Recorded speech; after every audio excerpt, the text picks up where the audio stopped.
soo ifbixidda tiknoolajiyadda waxay beddeshay jihadii uu ku socday nidaamka nolosha iyo dhaqaalaha caalamka. shirkadaha bixiya adeegyada la xiriira tiknoolajiyadda ayaa noqday kuwa ka hanti badan kuwa kale ee ka shaqeeya ganacsiga iyo badeecadaha kale. ma qiyaasi kartaa daawade inta badan shirkadaha tiknoolajiyadda ee waaweyn oo aan maanta naqano sida Google, Facebook, Twitter, Snapchat, Apple, HP, Tesla, Zoom iyo kuwa kale badan inay ku wada yeelaan hal deegaankaas oo loo yaqaan Silicon Valley oo ku taala gobolka California ee dalka Mareykanka. gobolkan ayaa noqday isha ay ka soo burqadaan shirkadaha bixiya adeegyada la xiriira tiknoolajiyadda. dhaqaalaha deegaankan kaliya soo gala ayaa waxa uu ka badan yahay miisaaniyadda wadamo waaweyn oo caalamka ah, maadaama uu hoy u yahay inta badan shirkadaha uga hantida badan caalamka oo dhan. magacaygu waa Daadir Carab, halkanina waa Som TV Soomaaliya. kusoo dhawaada daawadayaal barnaamijka ogaalka dunida.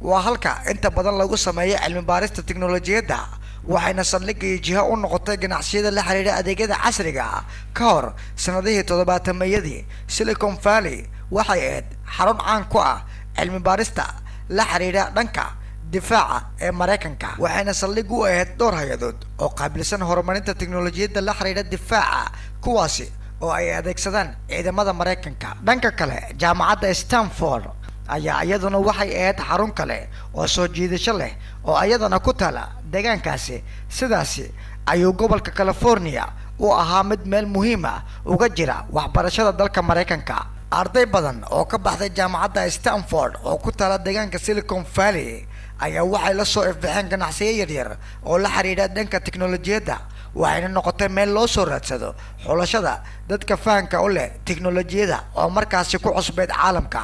soo ifbixidda kombiyuutarada yaryar ee loo yaqaano personal computer ama PC iyo laptop ayaa waxay indhaha dunida kusoo jeediyeen Silicon Valley. shirkado yaryar oo bilow ah ayaa la soo shartagay barnaamijyo dunida waqtigaasi ku cusbaa, sida softwareda shirkadda Microsoft oo bedel u noqday shaqooyinka iyo kaydka dukumeentiyada ee gacanta lagu qaban jiray wixii ka dambeeyay 1990kii markii uu baahay isticmaalka adeega internet. dalka Mareykanka ayaa ahaa midka ugu horeeya dhanka tiknoolajiyadda, waxaana aad u baahay curashada shirkado la yimaado fikrado cusub oo looga faa'iideysanayo dhanka internetka sida adeega Yahoo iyo Intel. Silicon Valley ayaa soo jiidatay shirkadahan iyadoo fikrado cusub kusoo kordhiyeen caalamka, waxa uuna deegaanka caan ku noqday hal abuurka tiknoolajiyadda. dhalinyaro badan oo kasoo shaqo raadsaday daafaha dunida ayaa sidoo kale fursado ka helay markii ay la yimaadeen fikrado cusub oo suuqa si fiican u galay. inta badan shirkadaha waaweyn ee ka shaqeeya arrimaha tiknoolajiyadda ayaa waxay saldhig ka dhigteen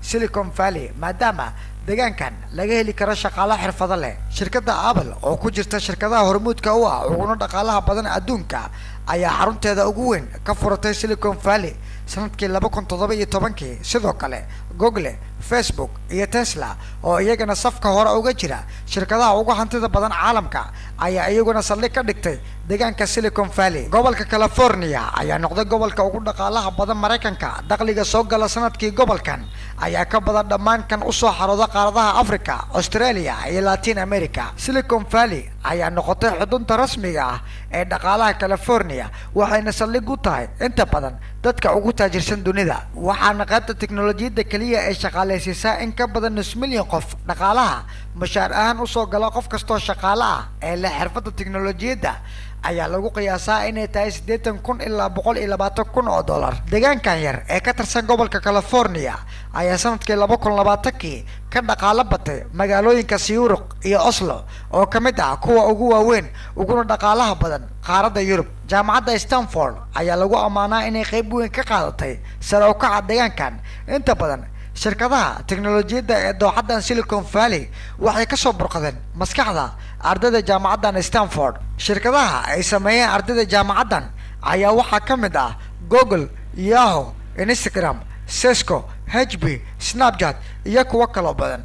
inta badan fikradaha shirkaddan ayaa ka dhex orday ardayda jaamacaddan dhexdooda kadibna noqotay mashruuc hirgelay oo guuleystay. sidoo kale jaamacaddan ayaa qarash aad u badan ka hesha cilmi baarista tiknoolajiyadda oo ay ka iibisa shirkadaha waaweyn oo ku yaala isla deegaankan hodanka ah Silicon Valley ayaa tusaale u noqotay iyo dhiirigelin hal abuurka ay sare u qaadi karto dhaqaalaha dalkan. Miisaaniyadda dalka Mareykanka boqolkiiba 15 waxay ka soo gashaa canshuuraha ay dhiibaan shirkadaha deegaanka ku ah dooxada Silicon Valley.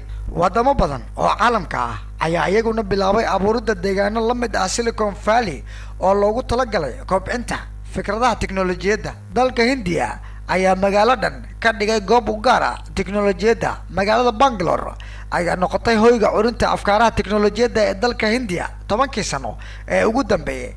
Dakhliga ka soo xarooda magaalada Bangalore ayaa lagu sheegay boqolkiiba 38 inuu noqday dhaqaalaha dalka Hindiya, waxuuna abuuray ku dhawaad 10,000 oo milyaneer oo hanti badan ka sameeyay tiknoolajiyadda. Sidoo kale waxa uu shaqo abuur u sameeyay ku dhawaad 1.5 milyan oo dhalinyaro ah oo xirfad iyo hantiba ka helay magaaladan Bangalore. Sidoo kale dalka Shiinaha ayaa magaalada Shanshan oo u dhow Hong Kong ka dhigay mid u gaar ah horumarinta tiknoolajiyadda. Magaaladan ayaa xarun u noqotay shirkadaha ugu waaweyn dalka Shiinaha ee ka shaqeeya tiknoolajiyadda sida Huawei iyo WeChat.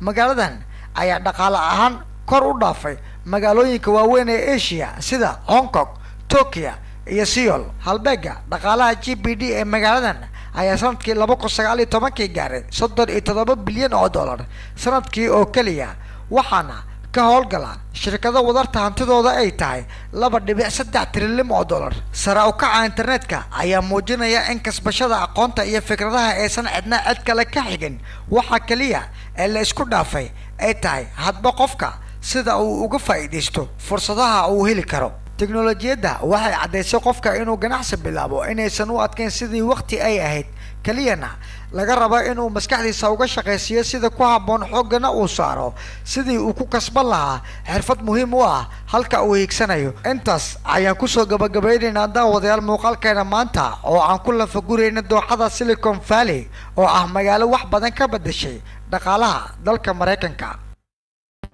kusoo dhawaada Som TV Soomaaliya. fadlan taageeradiinu waxay noo tahay dhiirigelin. subscribe saar kanaalka, share garay, like saar videoga. mahadsanid.